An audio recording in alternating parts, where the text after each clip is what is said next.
You've got to look very carefully at people's motives, and you've got to look very carefully at the facts. You've got the most famous person in the world, one of the wealthiest people in the world, perceived as very vulnerable, okay? And people constantly tried to exploit him throughout his lifetime. For lawyer Tom Mesereau, so much of what was aimed at Michael Jackson was about cold, hard cash. People wanted to make so much money on watching the great Michael Jackson rise high and then splatter. They wanted the story to have a miserable ending for him.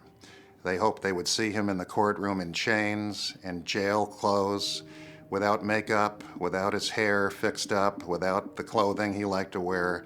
They were looking forward to seeing the final chapter where Michael Jackson gets destroyed. And it was very disheartening to observe. So you think it's all tied into money? Yes, money and fame and publicity. Including what he views as the latest trumped-up charges of child abuse.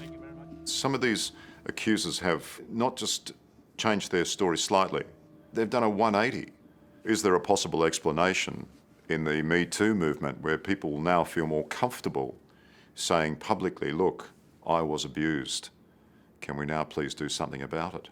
Right now, if you are accused of this type of thing, you are almost judged guilty before you can defend yourself. I think right now we're going a little too far, and a lot of people who are not honest, who are trying to capitalize on this particular movement, are raising accusations that need to be challenged.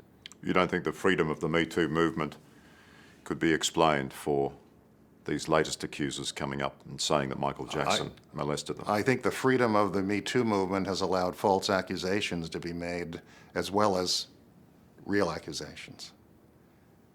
And we've got to be very careful to make sure we sift out what's real and what's false.